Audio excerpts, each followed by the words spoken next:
मेरा नाम सोनू कंवर, कक्षा 7 है। कलयुग समाज के अशुभ लक्षण। कुटुंब कम हुआ, संबंध कम हुआ, प्रेम कम हुआ, मर्यादा कम हुई, लाज लज्जा कम हुई, विनम्रता कम हुई, समर्पण कम हुए, पुस्तक वाचन कम हुआ, खान पान की शुद्धता कम हुई, बाल कम हुए, कपड़े कम हुए, नींद कम हुई, घी मक्खन कम हुआ, पीतल तांबे के बर्तन कम हुए, भाई भाई का प्रेम कम हुआ, सत्य कम हुआ, अतिथि कम हुए, धैर्य कम हुआ, श्रद्धा और विश्वास कम हुआ, बड़ों का सम्मान कम हुआ और भी बहुत कुछ कम हुआ, जिससे जीवन सहज था, सरल था। संतान को दोष न दे। बालक या बालिका को इंग्लिश मीडियम में पढ़ाया, अंग्रेजी बोलना सिखाया, बर्थडे और मैरिज एनिवर्सरी जैसे जीवन के शुभ प्रसंगों को अंग्रेजी कल्चर्स के अनुसार जीना ही श्रेष्ठ माना।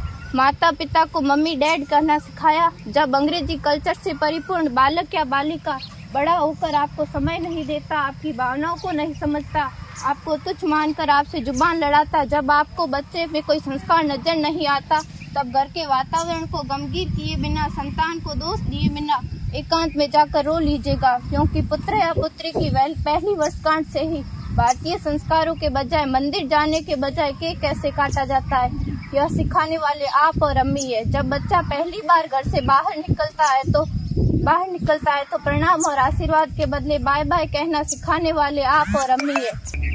हम परीक्षा देने जाते समय इष्ट देव बड़ों के पैर छूने के बदले बेस्ट ऑफ लक कहकर परीक्षा भवन तक छोड़ने वाले आप और अम्मी है। बालक या बालिका के सफल होने पर घर में परिवार के साथ बैठकर खुशियां मनाने के बदले होटल में पार्टी मनाने की प्रथा को बढ़ावा देने वाले आप और अम्मी है।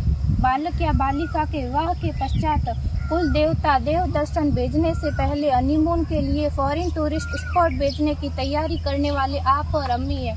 ऐसी कई ढेर सारी अंग्रेजी कल्चर्स को हमने जाने अनजाने स्वीकार कर दिया है। अब तो बड़े बुजुर्गों के पैर छूने में भी शर्म आती है। गलती किसकी? मात्र आपके माता और पिता की। अंग्रेजी अंतर्राष्ट्रीय भाषा है, से काम काज हेतु सीखना है, अच्छी बात है, लेकिन इसकी संस्कृति को अपने जीवन में उतारने की तो कोई बाध्यता नहीं थी।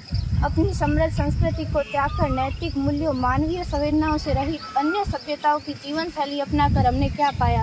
अवैध संबंध, टूटते रिश्ते, व्यसन युक्त धन, थके हारे मन, छल भरे रिश्ते, अनुशासनहीन संतानें, असुरक्षित समाज। एक बार विचार जरूर कीजिएगा कि संस्कारवान पीढ़ी क्यों आवश्यक है।